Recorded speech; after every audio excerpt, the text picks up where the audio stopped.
नमस्कार, स्वागत है एक बार फिर से चुनावी समर में। हम लेकर आए हैं आपके लिए बीएसपी फैमिली के कुछ और अपडेट्स।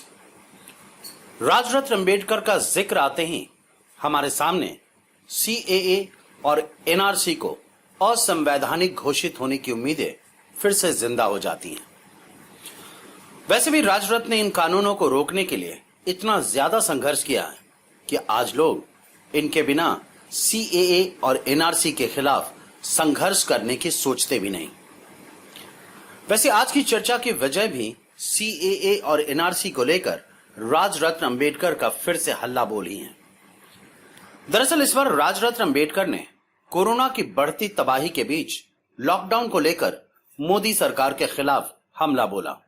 आपको बता दें कि राजरत्न अंबेडकर ने कहा कि देश में लगे लॉकडाउन से लोगों की जिंदगी तबाह हो गई है। लोगों की जिंदगी के लिए यह लॉकडाउन जरूरी भी था, लेकिन इस लॉकडाउन के बाद भी कोरोना के कहर में कोई खास कमी नहीं हुई, जो सरकार की नाकामी को दर्शाता है।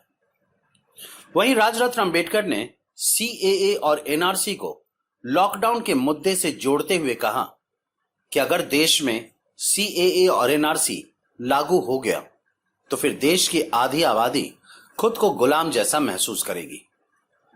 राजरत्न ने कहा कि लॉकडाउन और डिटेंशन सेंटर में लोगों को एक ही स्थान पर अपने सभी काम करने पड़ते हैं।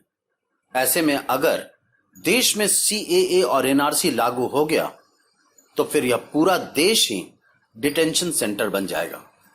उन्होंने कहा कि इस लॉकडाउन की परेशानियों का सीधा संबंध सीएए और एनआरसी से है, और अगर किसी को यह समझ नहीं आ रहा कि इन कानूनों से लोगों की जिंदगी में क्या बदलाव होगा, तो आपको बता दें कि यही परेशानियां लोगों को आने वाले वक्त में भी देखनी पड़ेगी।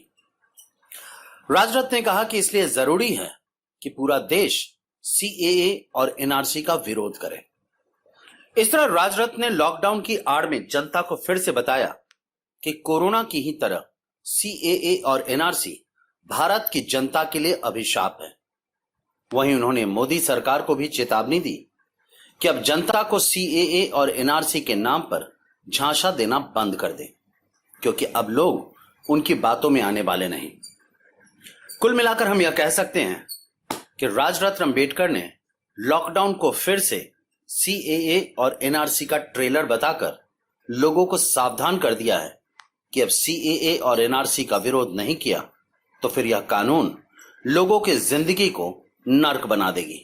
हमारे साथ बने रहने के लिए आपका धन्यवाद। आप हमारे प्रोग्राम्स को today's.com पर भी देख सकते हैं और आप हमें टुडेज टीवी पर ट्वीट भी कर सकते हैं। Thank you.